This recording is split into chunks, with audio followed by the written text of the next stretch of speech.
Xin chào mọi người, Rachel đã trở lại. Hiện tại mình đang đứng trước San Diego Zoo Safari Park. Dạo này tự nhiên mình yêu động vật dễ sợ luôn, cho nên mình tiếp tục đi sở thú xem mấy em thú ha. Xin mời mọi người đi theo mình. Ok, mình đang đứng ở đây nha mấy bạn, giờ mình đi vô ha. Mình đã mua vé rồi cho nên mình chỉ đi vô thôi, không cần phải đứng xếp hàng để chờ mua vé nữa nha.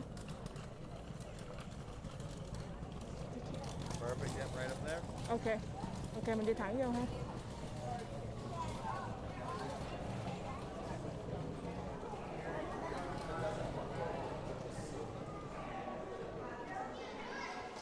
Hôm nay người ta đi đông quá trời luôn. Đợi xíu nha, mình xếp hàng đi vô.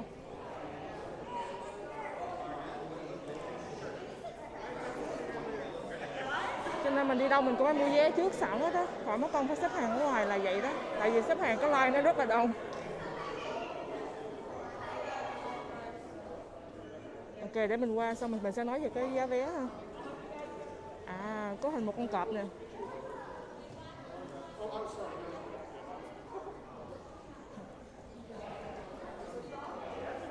Để mình lôi cái vé mình xuống nha. Để xuống. Hi. Let's see if I can have you zoom in for me. Okay. Thank you. Thank you. Ok. Ok, mình đã đi vô rồi nha mấy bạn. Thì cái giá vé ở đây á, là cái pass cho một ngày đi á, là 62 đồng cho người lớn và trẻ em từ 3 tới 11 tuổi là 52 đồng. Nó cũng có cái option để mình mua được cái vé là 2 ngày hoặc là 3 ngày. Mình có thể đi San Diego Zoo, San Diego Safari Park và SeaWorld together cũng được. Thì cái giá vé là mọi thông tin mình sẽ để ở trên cái link mà giới thiệu video, mình sẽ để cái website thì các bạn có thể vào đó để xem, để biết thêm chi tiết ha. Và đây mình đang đứng trước một cái cầu, mình thấy mấy con chim nó nằm ở đây nè. Đó. Thấy thương không? Rồi giờ mình đi tiếp nha. Đi thẳng lên đây. Hôm nay có nhiều người đi á. Đây là giống như là rừng rậm nè, thấy không? Cây rất là nhiều. Cây nhìn mát mắt ha. Rồi đi tiếp.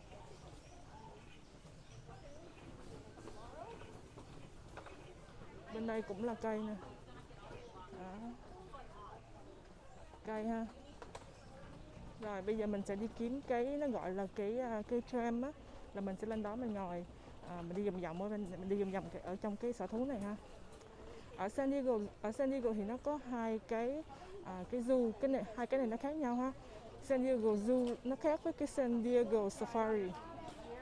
Hôm nay mình sẽ đi trước là cái Safari. Safari thường là mấy cái con thú á, nó ở ngoài, nó không có nằm trong mấy cái chuồng. Còn mấy cái zoo kia thì là thú nó nằm trong chuồng ha. Bây giờ mình phải nhìn bản đồ mới đi được. Ở đây nó lớn lắm, không nhìn là không biết đi luôn.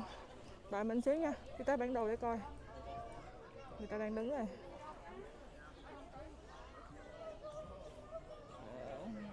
Cho các bạn nhìn cảnh xung quanh nha, trước khi mình đi.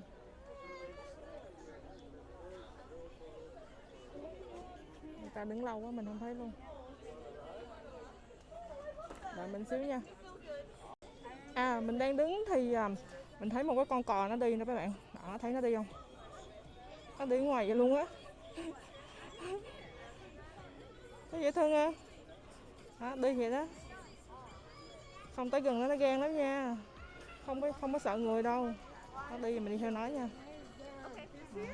Why is that there? Em mấy tướng đi kêu sao không? Đây là một cái tượng của cái con tê giác đó mấy bạn. Đó. Mình đi theo các em này. Rồi, bây giờ mình đi trở lại để mình xem cái thông tin của cái bản đồ ha, là mình mới biết đường đi được. Tự nhiên thấy nó có quay vậy thôi à. Ok, đây là cái bản đồ để mình xem coi sao ha. Ok, mình mới đọc cái bản đồ rồi á. Thì bây giờ mình sẽ đi cái tram ha, thì đi cái đường này nha. Ở đây là có một cái tượng của con voi nè mấy bạn. Nói thêm một chút là cái San Diego Zoo và San Diego Safari Park nó là cái tổ chức phi lợi nhuận, cho nên phi lợi nhuận có nghĩa là tiền vé hoặc là tiền mình mua đồ ăn, nước uống ở trong đây thì tất cả những số tiền này sẽ được dành để chăm sóc động vật ở trong đây cũng như là ở động vật hoang dã. Cho nên mình đi sở thú là một phần mình góp tiền vô để bảo vệ bảo tồn những em động vật hoang dã ha. Mình đi tới cái chỗ này rồi. Mình đi thử qua bên đây ha. Đây, nó là Africa Tram nằm ở đây. Đó, bây giờ mình đi ha. Ok. Hi. Mấy bạn làm trong đây dễ thương ha. Thấy mình quay cũng cho mình quay luôn á.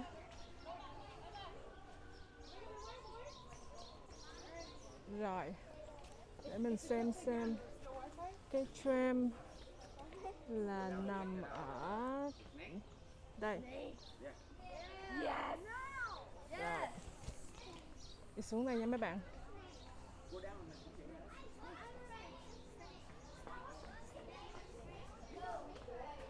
Lâu lâu đi chơi cho vui ha, ở nhà hoài cũng buồn.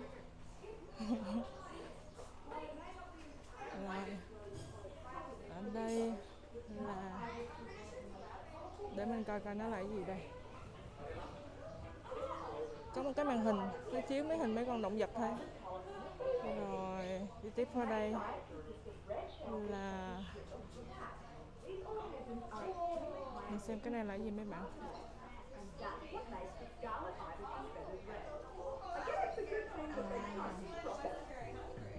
Cái này là mấy cái mô hình thôi. Mấy cái mô hình đó để cho mình coi á. Rồi toàn là mô hình thôi. Mô hình để mình coi có thú trong đây không.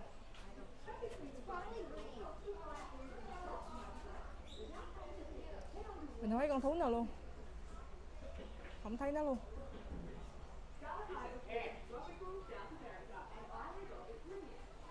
Thấy rồi. Đây, một con rắn bạn có thấy không? Mình zoom hết cỡ rồi đó. Đó, rắn đó. Đó, nó đó. Nằm trong đó đó. Rồi, đi qua đây. Xem như thế nào nha. Chỗ này thì mình không thấy con nào hết. Rồi, đi tiếp nha mấy bạn.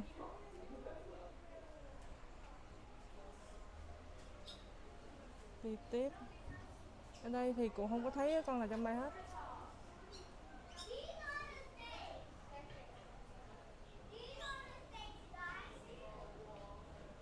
Ở đây cũng không thấy luôn. Chắc nó trốn rồi quá. Thường là phải có, mình nó trốn mất tiêu rồi. Không thấy luôn. Ok, thôi mình đi tiếp nha. Đi tiếp qua đây. Ở trong đây nó lớn ghê á.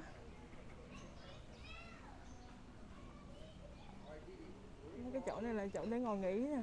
Ngồi nghỉ hoặc ngồi ăn ha. Rồi mình đi tiếp.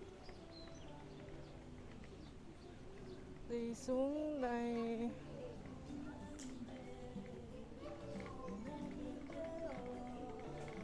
Mình đi quay mà mình sợ mấy cái đoạn mà nó có dính nhạc cho nó. Thường nó dính nhạc là một hồi nữa lên YouTube nó sẽ cắt á. Nó dính bản quyền á.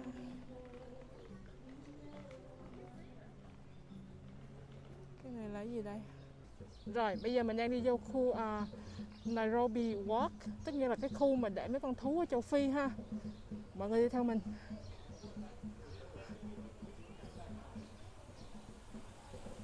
Nước nó phun xuống cho mát. Rồi đi vô nha.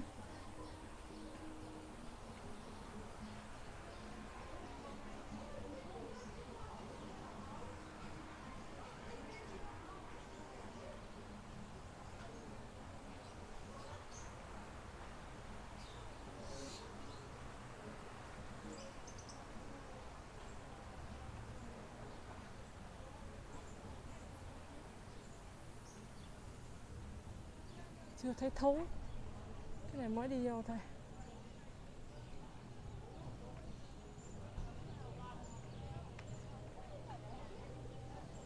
Đi vô tiếp nha.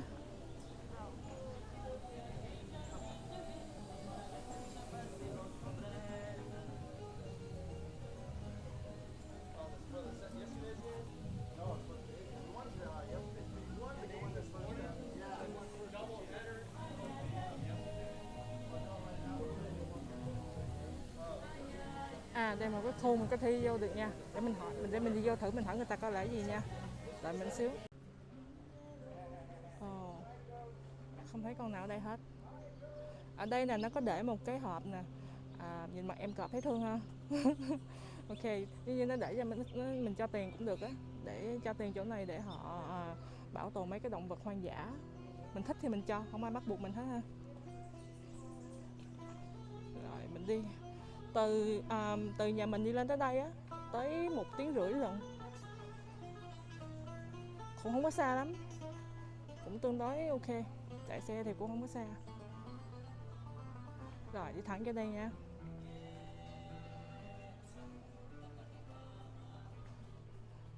Một chút nữa khoảng chừng 11:15 á, mình có book một cái tour để mình ngồi trên cái xe, xong rồi người ta sẽ chạy vòng mấy con vật để mình thấy được tụi nó đó.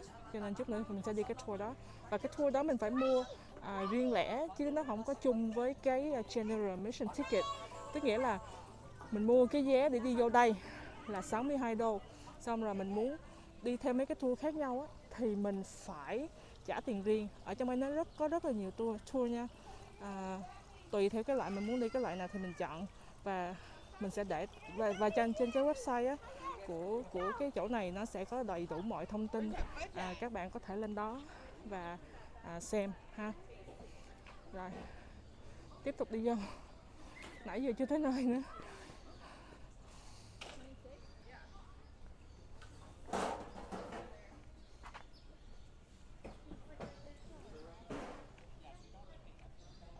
Mấy cái tour trên đây thì nó thường là khoảng từ 65 đồng cho tới 300 đồng tùy theo cái tour để mình đi. Mình chọn cái tour thì mình sẽ đi thử cái tour nó gọi là Court Safari, tức nghĩa là mình ngồi trên cái xe, xong rồi người ta sẽ chạy vòng cho mình thấy mấy em thú chạy ngoài á. Giống như là con người bị nhốt trong chuồng, còn mấy em thú thì được đi ra ngoài. Nó là vậy á. Rồi mình đi thẳng ra đây coi nó là gì đây. Chỗ này là chắc là chim chóc quá à. Nghe tiếng chim hót tùm lum la trên đây nè. Rồi chắc là chim rồi. Két.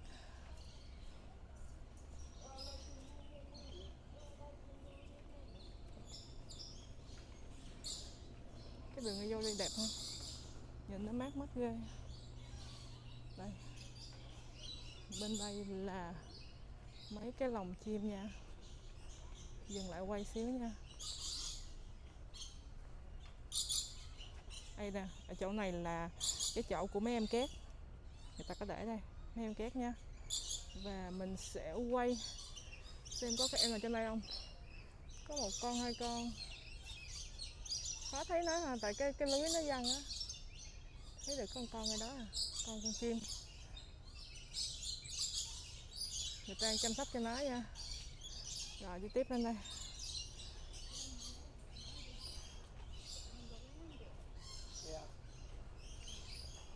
Đi tiếp qua đây xem như thế nào.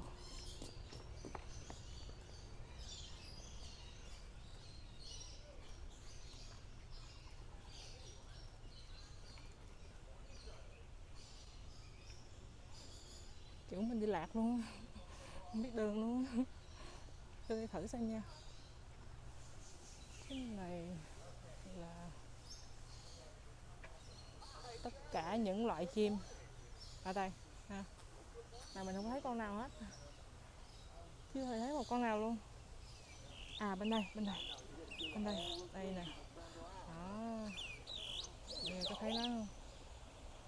Nó mất tiêu rồi. Đây, một em chim nằm ngay đây. Đó, nó đó.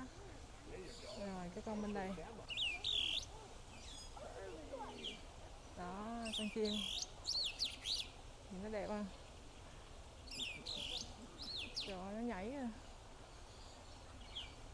Rồi đi qua. Trên kia có một em nữa. Đó, mọi người có thấy không? Đó. Nó quay vòng vòng luôn á. Rồi, ok.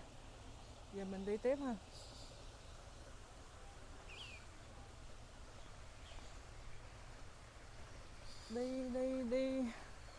Đi xuống đây. Mình tiếp tục đi theo cái ngõ này để mình đi tới cái tram nha. Rồi. Đi thôi.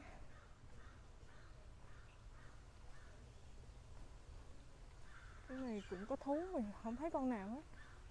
Chắc là chưa mở cửa. Cái chỗ này tạm thời đóng cửa, cho nên không thấy con nào là phải rồi. Nhìn giống như trong rừng vậy hả mấy bạn? Nó làm theo kiểu giống như trong rừng vậy, safari mà. Mình muốn đi cái safari ở bên châu Phi á, cái thiệt á, cái bự thiệt bự á. Nhưng mà cái đó chắc phải lâu sau này mới đi. Bây giờ mình đi đỡ cái này trước đi ha. Rồi. Thẳng lên. Ở bên đây là có mấy cái cây giống như cây dừa vậy đó. Đó. Có mấy cây này thì nó mát ha.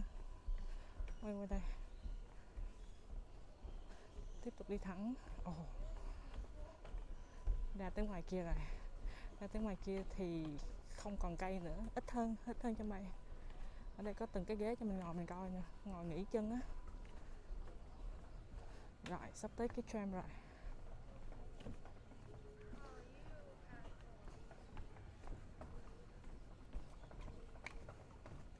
Rồi, mình đi qua đây để mình đi lên cái tram nha.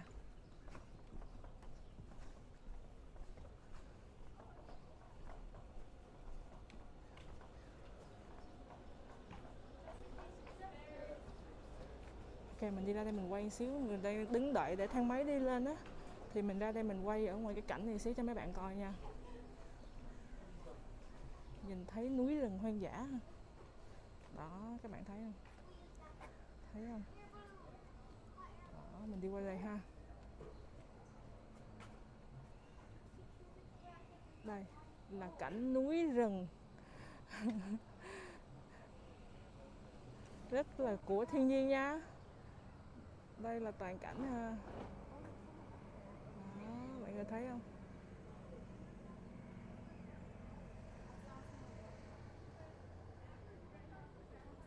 Đó, nhìn đẹp ha.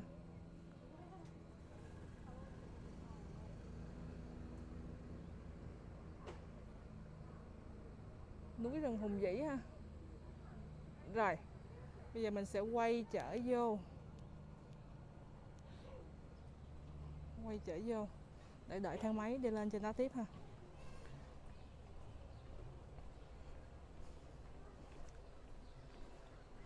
Hôm nay mình tiếp tục quay bằng cái DJI đó mấy bạn. Cái này nó nhẹ hơn hẳn luôn, mình cầm cái cây kia rất là nhẹ luôn, cho nên rất là đáng tiền để mua cái này. Rồi, bây giờ đợi thang máy đi lên nha. Rồi, mình đã xuống dưới rồi. Bây giờ mình sẽ đi kiếm đường để đi nha. Bên đây. Đây là đường bên đây.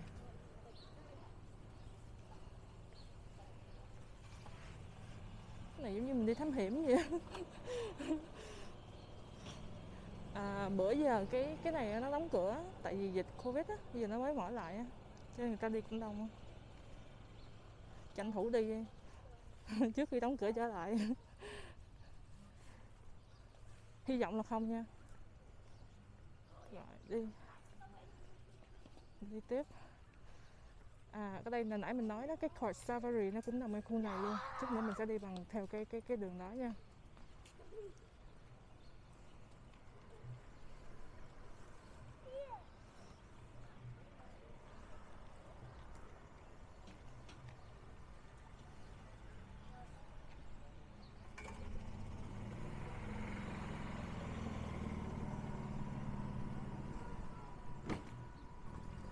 Đây là balloon safari. Cái đây là balloon safari nha mấy bạn. Thì cái chỗ này á, là mình sẽ đi lên một cái khinh khí cầu. mình mua vé, xong mình đi lên một cái khinh khí cầu, mình bay vòng vòng trên trời để mình nhìn chim, nhìn thú vật á. Thì cái tour này mình không biết bao nhiêu tiền, chắc khoảng 100 mấy chục đồng á. Rồi ha, đi tiếp ha. Mình không có mua cái tour đó. Đi tiếp nha.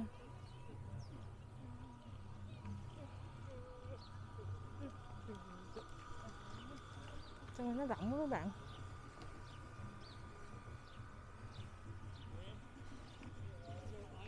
Đúng là chỉ có nơi mà vắng vẻ vậy mới mở được sở thú thôi, tại cần đất rộng không. Ok, cái này nó gọi là Sun Up Cheetah Safari. Tức nghĩa là mình đi mua cái tour này để mình đi gặp mấy cái con báo á. Cái tour nó mắc nha mấy bạn, cái tour nó 300 mấy á.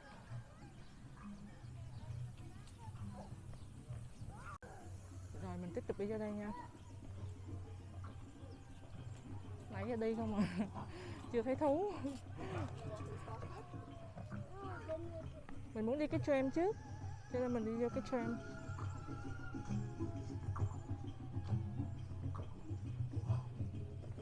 Các bạn trong mình nó dặn nhạc giống như là nhạc mà rừng rú vậy đó.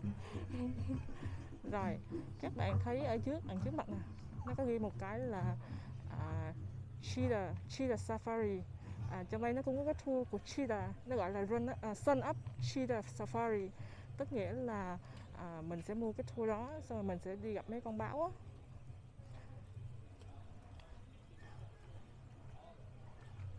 Mình tiếp tục đi ra đây nha. Bên đây là cái gì đây? Để mình qua đây mình coi thử coi. Bạn đợi mình xíu nha.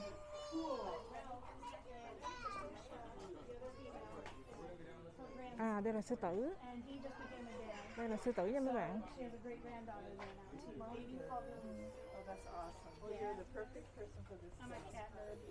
Các bạn có thấy rõ không? Mình chưa thấy gì hết. Để mình đi lên đây. Thấy rồi. Một con sư tử đang nằm. Các bạn có thấy nó không? Nó đấy. Nó đó mấy bạn. Người ta đứng chụp nó là mình không có thấy được. Đợi người ta chụp xong mình sẽ làm chụp. Đó, các bạn thấy nó đang nằm không? Em đang nằm ngủ đó mấy bạn.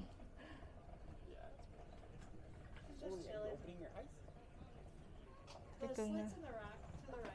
Đi qua đây. Đi qua mặt nó. Đây là cái mặt của nó này. Cái ánh nắng nó chiếu vô khó thấy. Ôi nhìn luôn mình kìa. Rồi đang đứng nhìn nó nhìn mình hết hồn. Đưa cái chân của nó lên nữa chứ.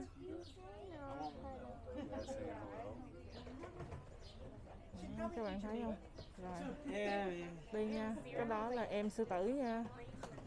Rồi đi tiếp. Em đang ngủ rồi. Mình đang nói chuyện với mấy bạn mình nó đưa cái chân nó lên mình hết hồn. Đi tiếp qua đây ha.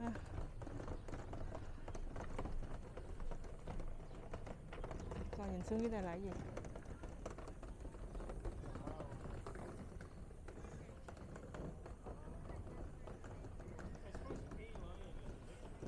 Ở đây nó cũng là mấy cái không có gì hết á. Chắc chỗ cho mấy thú chạy thôi. Khu này đang là khu sư tử nha. Đi qua đây. Mới thấy con em sư tử à.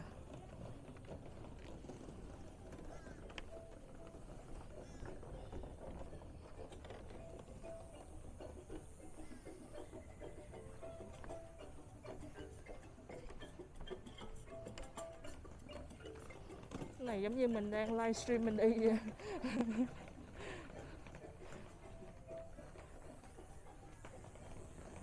Vừa đi vừa livestream ha.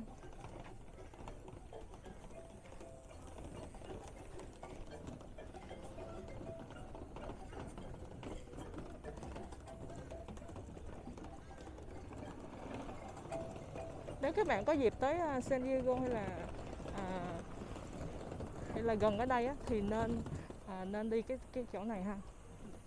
Tại vì cái sở thú này nó rất là bự. Rồi tiếp tục đi. Không biết đi đường nào luôn các bạn.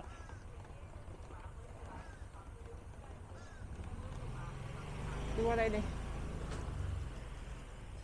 À, sắp tới cái tram rồi. Đúng rồi, đi trong đây phải có bản đồ á. Đi hoài nó lạc luôn, không biết đường luôn á.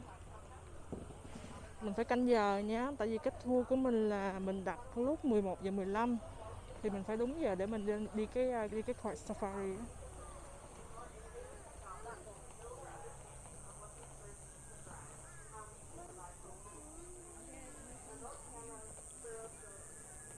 À, cái tram trong đây chứ, mình phải đi vô.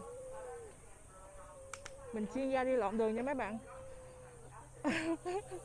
Tại mình không có biết cái direction á. Mình đi hồi mình chóng mặt luôn á. Chuyên gia đi lộn đường. Rất là dở về đường xá. Đi giống như mình không có nhớ được đường luôn á.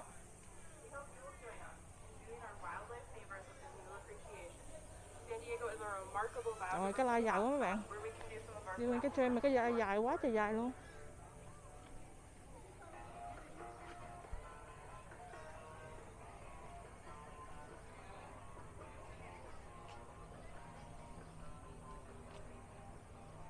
Vô.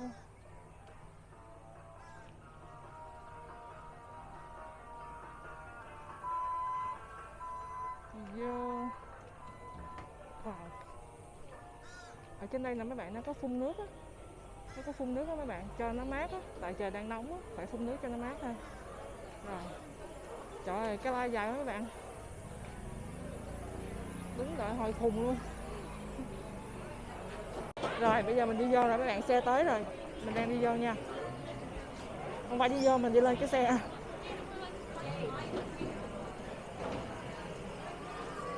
Các bạn có thấy xe không? Đó. Hy vọng là còn chỗ cho mình ha, tại rất là nhiều người.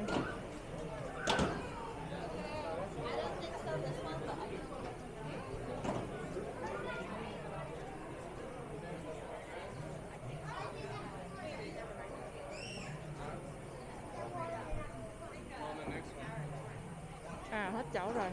Phải đợi cái tiếp theo nha. Có thêm một chiếc nữa đang tới nè mấy bạn, mình sẽ lên cái chiếc tiếp theo ha, tại cái chiếc kia nó đông rồi, nó đầy rồi, nó không cho mình lên nữa. Ngồi đủ người thôi chứ không có được lên quá lố nha. Ok, mình đã ngồi lên xe rồi nha các bạn, giờ bắt đầu chạy ha. First things first, everyone go ahead and shake those doors, make sure they're closed all the way. Rồi, người ta đang nói chuyện nha. All right, excellent. Those doors are going to be closed, but not actually locked, so just make sure not to sit on them or lean your weight on them while we're out there on the tram path today. They will not support anybody's weight. Các bạn thấy cảnh không? Please remember to stay seated while the tram's in motion. It's okay to stand up when we come to a complete stop, just not while we're moving. If you look up above you along the ceiling, you'll see a yellow safety strip running the length of the tram.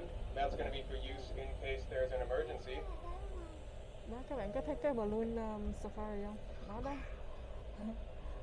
If you're in the first car right behind me and there is no yellow safety strip, just tap on the glass, wave at me in the mirror in the case of an emergency, and I'll be able to help you out. If you drop something overboard, please don't push the emergency button for that. Just remember where you dropped your item and let me know about it after the tour. Now that's all out of the way. On the right, we have a South African cheetah relaxing there in the shade. Right there in the shade of that first little group of trees in the habitat there. South African cheetah, of course, got that nice tawny colored coat with those dark spots. That's going to be fantastic camouflage for that cat. We all know the cheetah likes to run really fast. Cheetah can get up to 65, 70 miles an hour. But what we might not all know is that a cheetah can only run fast for a very short period of time.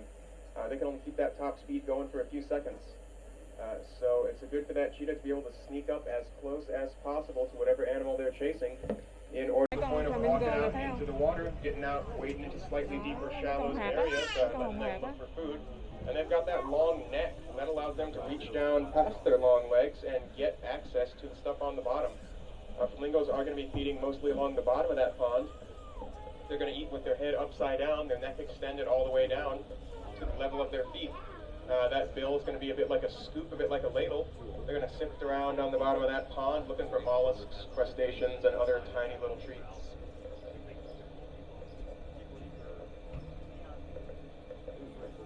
We're now approaching the Rhino Rescue Center. We'll be coming up Bây there giờ in mình just đang a đi moment. tới Little cái chỗ climber mà there. của Who mấy back con here tê knows giác how á. many horns on a southern white rhino? Mình Go đang ahead and raise nghe your ông fingers hướng if you dẫn want to make a nói. guess. Mình đang đi tới khu tê Season giác nha các 2 is bạn. good guess. 2 horns on a southern white rhino. That is the answer. 2 is also a pretty important number in rhino conservation. The southern white rhino has a close relative, the northern white rhino, and those northern white rhinos are critically endangered. There's only 2 northern white rhinos left on all planet Earth. It's a mother and a daughter, and they live on a wildlife preserve over in Kenya. So, with just those 2 left, both of them female, that means there are no male northern white rhinos anywhere. So that means they can't reproduce right now. So they're kind of, even though they're not extinct, they're kind of functionally extinct because they can't have any babies at the moment. So we do a lot of work with their close cousins, the northern white rhinos, here at the Rhino Rescue Center. It looks like they're hanging out in the back right now, so they're not visible at the moment. But most of the time, the whole Rhino Rescue Center right here is home to 6 adult female southern white rhinos, 1 adult male, and a few of their offspring as well.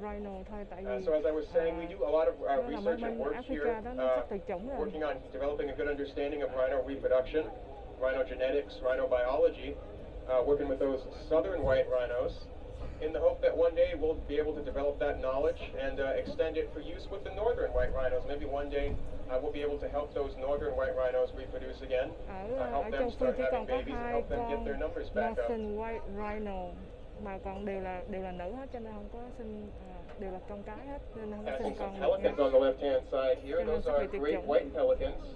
There are also a few Dalmatian pelicans out there. The great white pelicans have got all white feathers. The Dalmatian pelicans are mostly white, but they've got gray wings. Bên đây là con pelicans. Of course, all the pelicans have that mostly white coloration for a bit of protection, a bit of camouflage. Now you might be saying, but Alex, those pelicans are pretty easy to see. I can see them against the water just fine. That white's not helping them blend in at all. What are you talking about? Well, actually, if you're a pelican, most of the dangers you're going to face are not going to come from above the water, but actually from below the water. So if a pelican's out in the ocean, you know, they're going to have to worry about sharks coming up under the water. If they're on a river, they might have to worry about something like a crocodile. So seen from below the water, up against the sky, those white feathers are actually pretty good for helping those pelicans hide from danger. You know, the bright sun comes down, a lot of clouds, a lot of dazzling white coming down from the sky. So looking up from the bottom, those pelicans with those white feathers are actually going to be blending in pretty well. Help keep them safe when they're floating around there on the water. And of course, out beyond that pond, out beyond those pelicans, we've got one of our glimpses of our savanna habitat. This is our southern Africa section. It's a good example of how a savanna is going to look. It's going to be a lot of open space, a lot of grass, and a lot of trees as well. And of course, a lot of eland. Here's some common eland on the left-hand side. They've got those lovely spirals to their horns. Those horn spirals are going to be very useful to those elands when they're sparring with each other, when they're shoving and pushing and competing.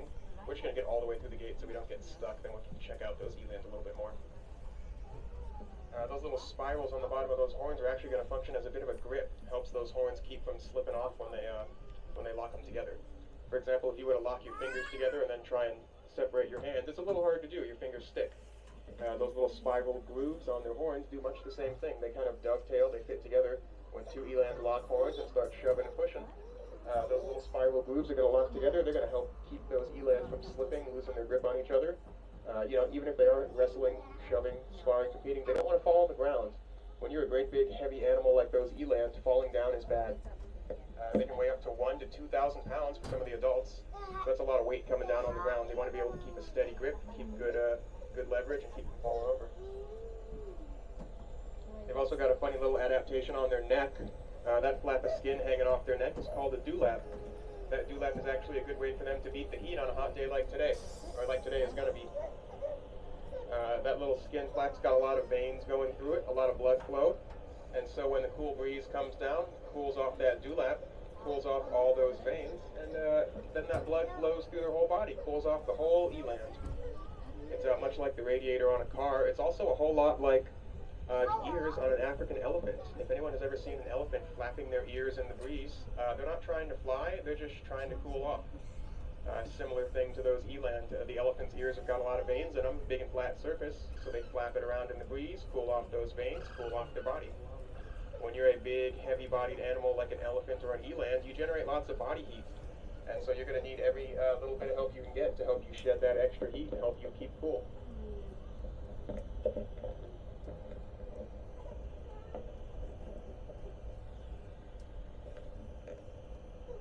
Passing by a solitary water buck here on the left-hand side. That's a little bit unusual. She's usually with her herd. Keep an eye out. They must be close by. As we come past her, you're going to notice she's got a funny little white circle on her backside there. All those water buck actually have that circle. They call them follow me marks. And out in nature, those are very useful for keeping that group together. It's kind of like how when your family maybe goes on vacation, or when your school group goes on a field trip and everybody wears the same t-shirt. Helps you recognize your group, helps you keep everybody together and keep from leaving anyone behind. Looks like she made a little mistake and did get left behind, but no worries, because it's totally safe here on the Africa Tram Safari. No predators are going to get her, she's going to be fine. The rest of the group will probably find her pretty soon.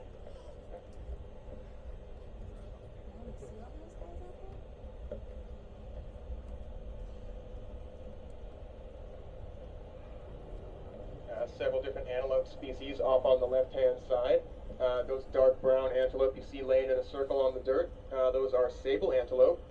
They're sitting in a formation we call an alert circle. They're all facing different directions. They got their eyes out. They're watching each other's backs, looking for danger. Again, like I said, there's not really any danger in here, but they don't know that, so they're always going to be practicing that behavior, always staying alert.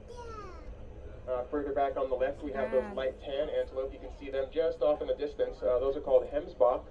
They're a desert-dwelling antelopes. They've got that light tan coat, helps them camouflage against the sand. And while we're talking about desert animals, on the other side of the tram on the right, we've got Dune, our dromedary camel. He's very, very well adapted to live out in the desert. Of course, he's got that light brown coat for camouflage. He's also got all kinds of desert adaptations. Camels are the perfect desert survivors. They can actually drink up to 50 gallons of water in one sitting. You live out in the desert, you might not have a good idea of when the next time is you're going to get access to water, so they got to pack a lot of it away as quick as they can. They don't store water in their hump, though. That is actually an urban legend. They actually store fat in their hump. So they just store water in their body, and then they store fat and extra energy in that hump, because you don't know when you're going to get water out in the desert, and sometimes you don't know when you're going to get food either. And of course, last but not least in this little segment here, we've got those Maasai giraffes on the left-hand side. A couple of them standing in the shade of a tall tree, and standing in the shade of a tree is a giraffe's favorite place to be. That's because of the pattern on their back. They've got that splotchy, spotted pattern, and spots are going to be perfect shadow camouflage. So when a giraffe's in the shadow of a tree, or more likely in the shadow of several trees next to each other, that sunlight coming down between the branches is going to cast a broken up shadow on the ground, and that shadow is going to be a perfect match for the color pattern on the back of those giraffes.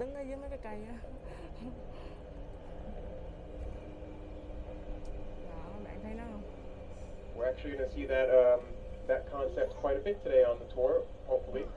Any animal who's got spots on their back, like those that cheetah we saw back at the beginning, like those giraffes, they're different kind of spots, but they are still spots. Any animal with spots is actually going to be using those spots to camouflage into shadows and shade. Spots are perfect shadow camouflage. They kind of break up the animal's outline. They make them look less like an animal and more like a little patch of shady grass or shady tree. Right on the left-hand side here, we've got one of our Eastern black rhinos. I think that is our female Arya. Her boyfriend Andy is around here somewhere. I don't see him at the moment. We'll keep an eye out for him too. You might notice by looking that a black rhino is actually just a gray rhino. A white rhino is actually also just a gray rhino. They are different species of rhinos, but they're not really very different colors. The black rhinos are slightly darker, but if we called them the gray rhino and the slightly darker gray rhino, it wouldn't catch on, you know, people would lose track. So somebody decided to call them the white rhino and the black rhino. It's a little more catchy, a little easier to remember. Now, the biggest difference actually between the black rhino and the white rhino is actually the shape of their face. Black rhinos, like Arya down there, they've got kind of a thin, long face and a very pointed mouth. And they're going to be browsers. They're going to use that mouth to pick leaves off of bushes and pick leaves off of trees. Whereas the white rhino, who we haven't seen yet today, they're going to be grazers. They eat grass. And so the white rhino's got a big square head and a big wide square mouth, kind of like a lawnmower, because a white rhino is pretty much just a 4-ton lawnmower. Or a 2-ton lawnmower, depending on whether you use metric or imperial. They're a 4,000 to 5,000 pound lawnmower, probably a better way to put that.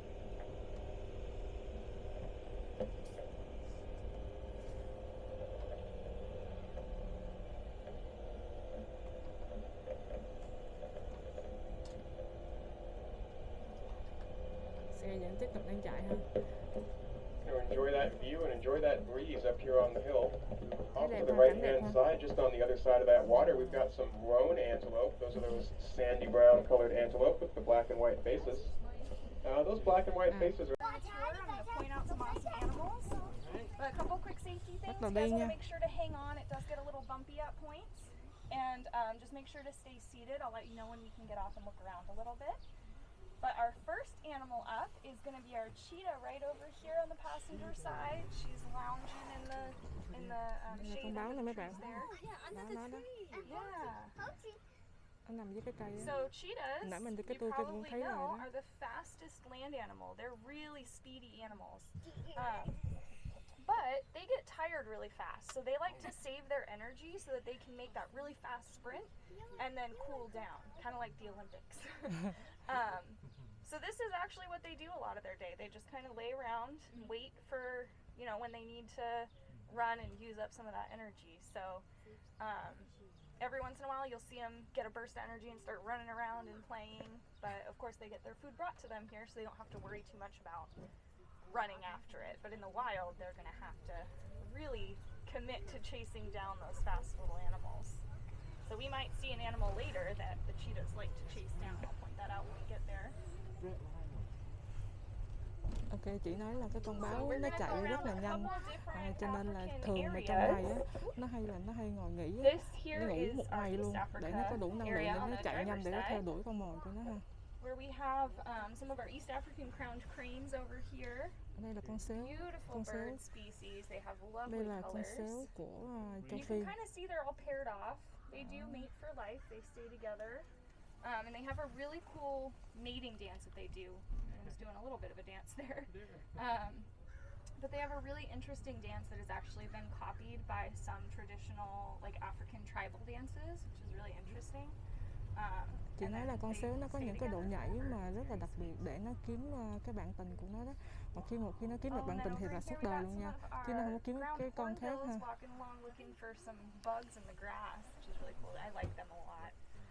There's a male and a female in there, and then we got some of our storks out there as well. And our lovely greater flamingos. Đây là con hồng hạc, nãy mình thấy rồi đó. Thì giờ cận cảnh hơn, hồng hạc nha. So these guys are in their breeding plumage right now, or their nesting area. So there's an egg there you can see. They're getting ready to have some babies hatch. Chị nói là nó trong đang cái mùa mà sinh nở đó, nó có mấy cái trứng đang chuẩn bị nở con ra ha, đang mùa sinh sản nha. Flamingos, they live in salt flats in Africa.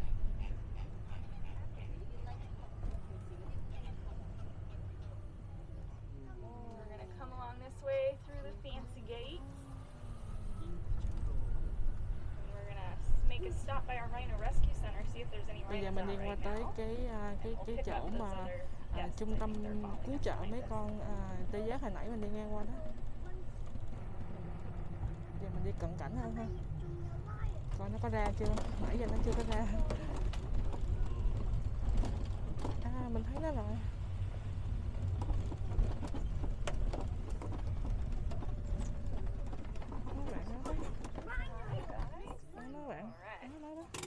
Hai con tê giác đó.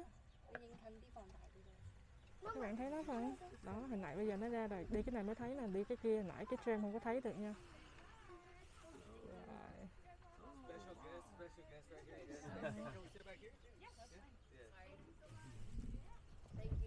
Bạn đang dừng xe lại để cho hai người đè lên nữa nha. Đó, đây là tê giác nha. Alright, so this is our Rhino Rescue Center.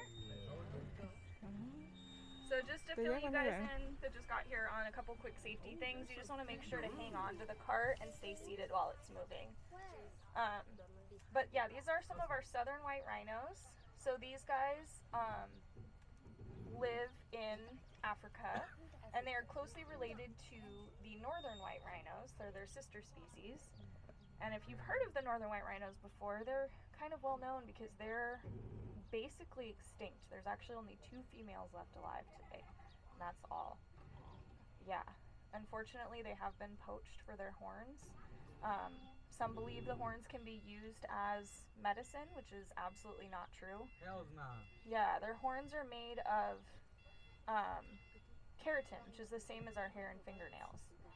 So there's no value to them whatsoever. We want to let the rhinos keep their horns, but we are still working on protecting those northern white rhinos because we have a frozen zoo that has samples of DNA that we are going to use to create embryos, and then our female southern white rhinos can act as surrogate moms for those babies.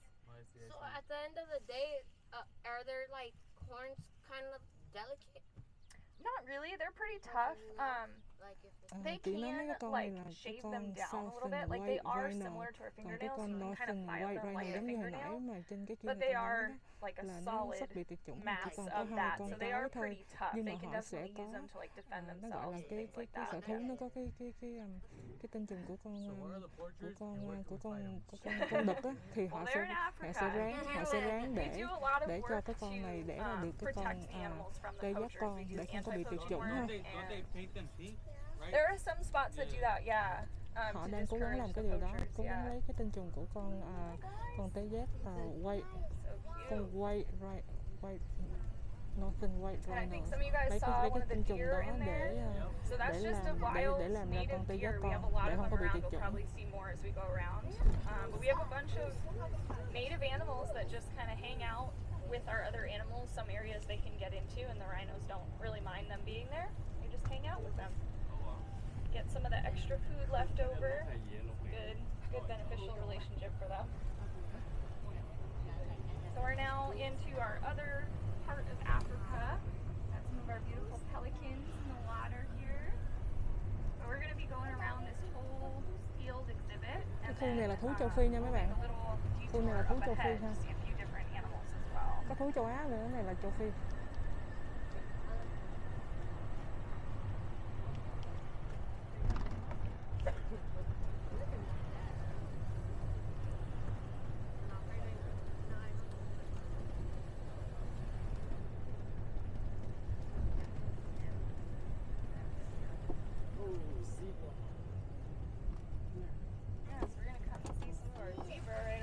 Qua đây mình sẽ coi ngựa vằn nha, ngựa vằn nha. What was that? Oh, Melvin, yes. I thought you said, is that an elephant? I'm like, no, no, it's not. yeah, like no. Đây là ngựa vằn. Đây là ngựa vằn nha. Is that a Đây là gazelle? ngựa The vằn. one, the little one right Yes, there, that's a right? gazelle, yeah. So we have multiple different species in here. This is kind of what we call our bachelor herd. So a lot of the animals in here are males that are kind of separated from the rest of them out in the field, just so they don't need to fight over the females. The zebras are an exception, though. They're actually all females. Đây là con cái hết nha các bạn, không có cái con đực nha. Thường ở Yeah, so trong that's đây kind là of cái how con they'll đực do nhiều it hơn in the con cái, nhưng mà wild. They'll separate themselves when the males become adults, ngựa vằn because trong if đây là there con are cái ha. multiple males in the kill them, herd, right? they'll fight each other, yeah. So once they get older, we just put them in here and they're a lot calmer, and then that way we can control who gets to breed uống nước đó mấy and bạn. control the genetics as well, because that's really important. Look at them, they Thấy look so thương. slick. Aren't they so cute? I love their ears. They got Rất those là dễ big, thương giant ha. Mickey Mouse ears. Rất là dễ thương. Yeah. That's cute. Really Đây uống cute. nước kìa. And you can see those really gorgeous stripes. It's a really good way for them to kind of blend in with each other. That coat Dạ, giống như hồi nãy cái anh kia nói Yeah, đó, it's là amazing. mấy cái vằn của nó là một cái để cho nó ngụy trang. Nó đứng chung một cái bầy thì nó sẽ thành một cái con bự thiệt bự, để những cái con khác không có ăn nó, giống như con sư tử hay con đó không có ăn tụi nó. Yeah, they're just that clean themselves. Some of the animals do like to get shower kind of thing in like the sprinklers and stuff like that, but it's kind of up to them. Yeah. And then we'll have like mud wallows and stuff that they can kind of roll around in and kind of. So it's like when it gets to them, like they like it. Some of them do, yeah. These guys like kind of drier dirt. They'll like roll around in some of the drier dirt here. That's adorable. Yeah, it's really cute. Imagine like, you know, just petting one down and whatnot. Like Rất these là dễ remind me thương nha. of a horse, like where you just Yeah. Like, yeah. Cute. Dude, look at his face. It's dead ass. Like, for the lady, but it's like dead ass, like stripes, like them. Rồi đi tiếp nha.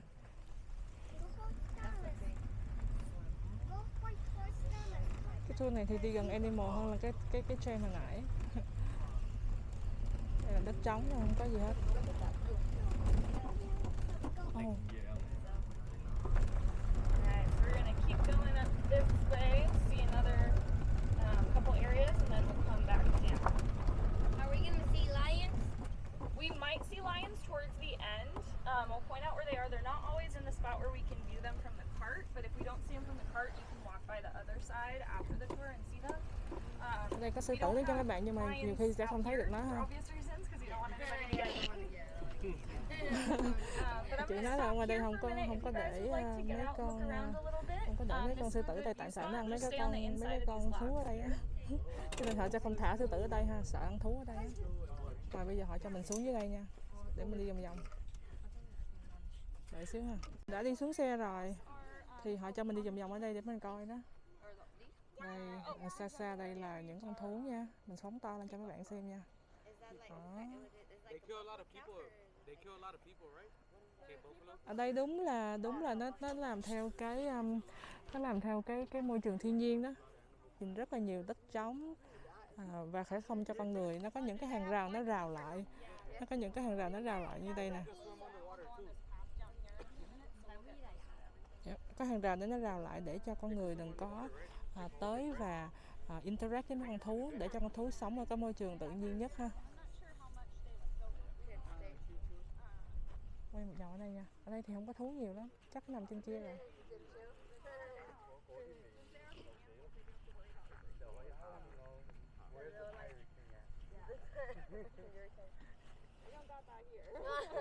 Bro, you better go somewhere else because nobody's trying to get eaten like that.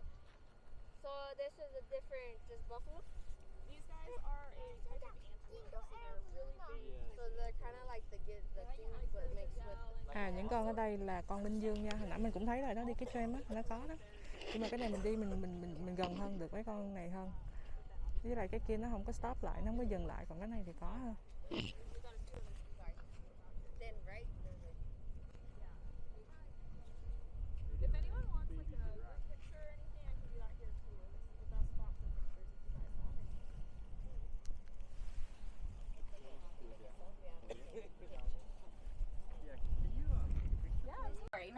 They grow to be 16 feet tall, but they're 6 feet tall when they're first born. So that's like Hươu cơ cỏ nè mấy bạn.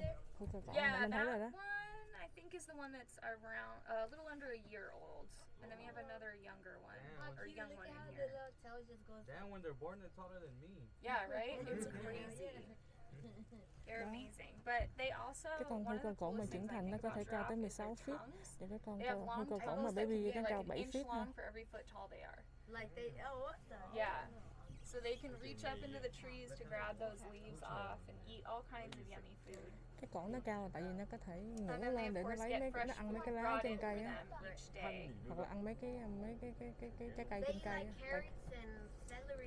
They do, yeah. I think sometimes they get some carrots. They really like lettuce and leaves and things like that. A lot of green stuff. That's a camel, right?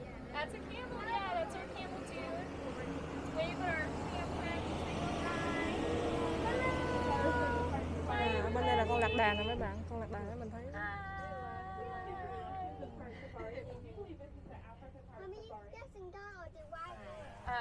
Yeah, so that's our camel dune up there on the hill. He's a dromedary camel. He has one big hump. He lives in Africa. So they say that they don't really carry water in their hump. Right, yeah, that's a misconception. They don't carry water in their hump, but it is kind of the function of it. So their hump carries extra fat, which then means it's basically just backup resources, so they don't need to drink as much water. Okay. Yeah, so it is a way for them to survive in the desert. Cái lưng của con lạc đà đó, nó không có phải là chứa nước nha mấy bạn, nhưng mà nó chứa những cái chất béo, nó chứa những chất béo để cho nó đừng có uống nhiều nước á, tại nó ở trong sa mạc á. Cho nên là trên lưng lạc đà không có nước nha mấy bạn. Cái đó là cái điều hiểu sai lầm ha. I'll let you know when we get to the lions. We can talk about nó đừng có uống nhiều nước. Another Africa area here with a few different animals, so we'll see if we can stop over here.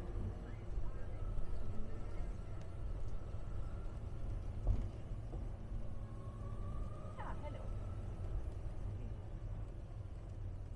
So we got our black rhinos in Tê giác nè mấy bạn. here. This is our female aria. Con này là con cái hả? Somewhere around here is the male, but he might be laying like right next to the fence down here, so he might be out of sight.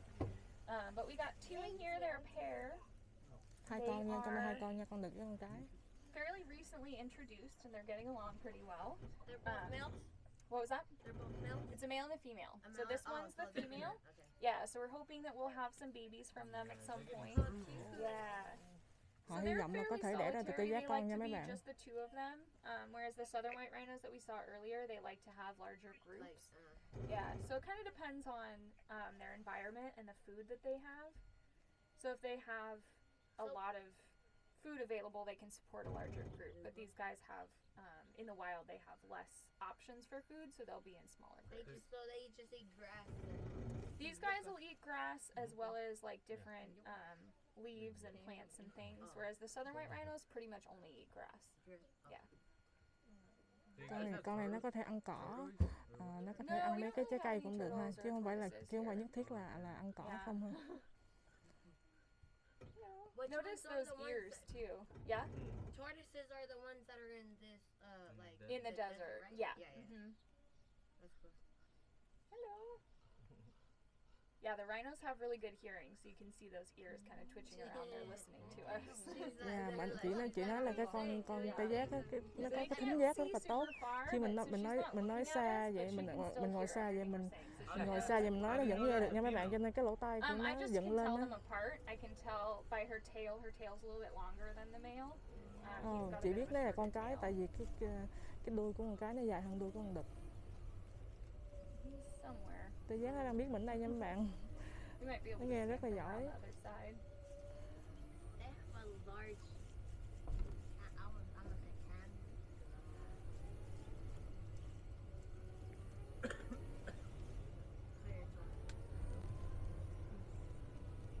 Yeah, they got a lot of space in here, which part of that is so they have lots of choice.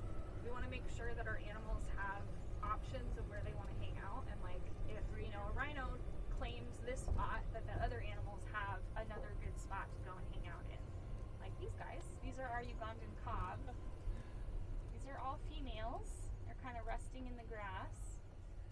But one thing I like to point out about these guys when they're at rest is notice how they're not all facing in the same direction. They're kind of all pointing different Keeping ways. a lookout, huh? Exactly, yeah. So that's called an alert circle. So they're literally on alert in all different directions. So if there Mấy was con a này nó nằm predator, somebody nằm should be chung able một to nhóm như see vậy, it. nhưng mà nó nhìn theo nhiều cái hướng khác nhau. Tức nghĩa là nó đang phòng hờ mấy con No, mồi they're pretty á well các bạn. adjusted to the sun. They, since they live in Africa, they're pretty used to warm temperatures. But some of the animals you'll see do prefer to be in the shade and will spend most of their day in the shade. So it's like bigger cats, right?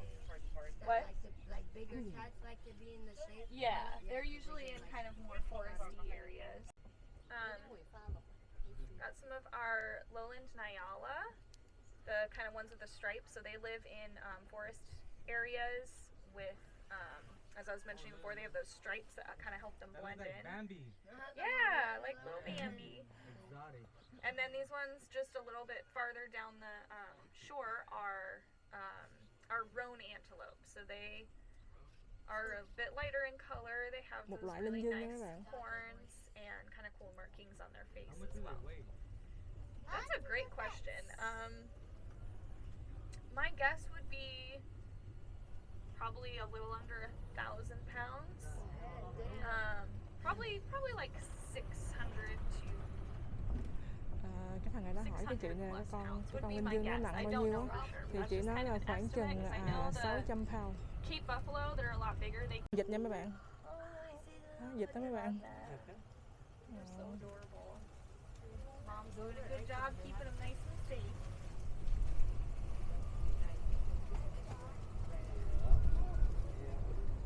How deep is the lake?